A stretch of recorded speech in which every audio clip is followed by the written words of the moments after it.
Hey Sag, welcome back to my channel. I'm trying to situate this the right way. Hopefully you can hear me because I have to use this microphone on my headphones because my phone is fucked up. But yeah, Sagittarius is a sign that I feel is one that has like the best to come. You know, especially because we had that Saturn um retrograde in Sagittarius for such a long time. Like I feel like, cause I'm a Sagittarius moon, so this really affected me a lot.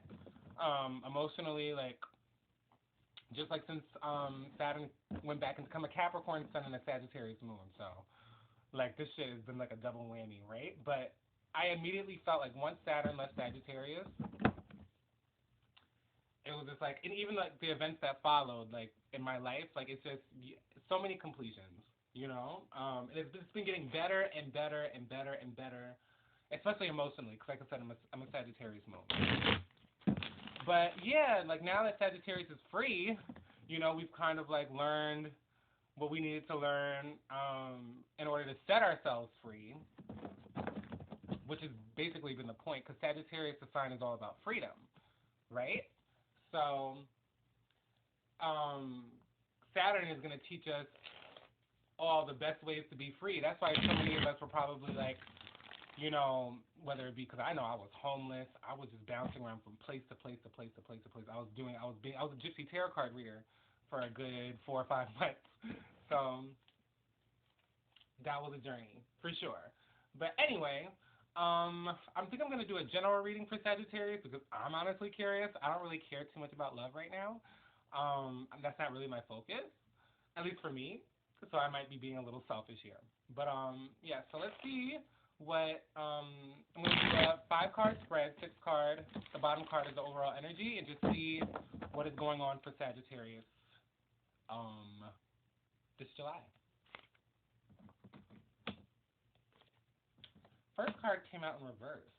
Page of Coins. Ooh, I love that card. Let me see. Wow. Still. Okay. So we have the Eight of Cups here, the overall energy, which is all about moving on emotionally from a situation. Finally, you know, this is very final. This is almost like you know, if you ever read like The Alchemist or something like that, it's like about coming to like the end of this journey. Like all your cups are empty because you've just been looking for spiritual. It's a very spiritual card. But it's definitely about moving on emotionally from a situation, wholeheartedly. We have the Page of Coins in reverse to the recent past. So there was some type of offer of like finances or like something that has value to you, us, that has kind of like, it seems like it didn't really go through. Maybe in the present right now we might be using our words a lot more, communicating better so that way shit like that doesn't happen. But definitely we're the Queen of Swords right now. She wears her truth on her sleeve, and she could really care less what anyone has to say about that truth, you know? Queen of Swords is a very, very, very, she's kind of cutthroat when you ask me. Nine of Cups follows. So that's wish fulfillment. I mean, it's in the area of something that's going against us. But that could go so many different ways, yes? Like, you know, some people hit the lottery and that goes against them, you know? But as it follows, hopes and fears is the Queen of Clubs in reverse. So I'm assuming that we have this charisma, we have this experience in life, we have this knowledge, we have this know-how. But hopes and fears is like almost like I'm thinking since it's popped up, especially in the reverse, that we're not really using that experience and that knowledge to our best interest, you know, or rather, maybe this wish that we made is really not a wish that we really wanted to come true to begin with. You know, sometimes we wish for a lot of things that really don't fit our needs at the time, you know? But the outcome is death, transformation, which is, you know, right now, especially in eclipse season, I'm not surprised to see. We're going to have our first eclipse on, like, what is that, like the 13th or something like that, 14, 15, somewhere next week. Next week, we're definitely going to have our first eclipse. There's going to be 3 eclipses, so There's definitely going to be a lot of transformation happening. So let me see some advice cards.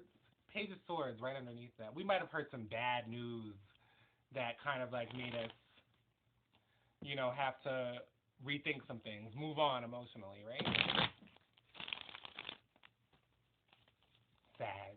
A funny story actually, because I said I'm a Capricorn, and actually I'm a Capricorn sun, ascendant. Most of my chart is in Capricorn, but my first tattoo was actually of a bow and arrow when I was 16, and that was before I knew I was a Sagittarius moon.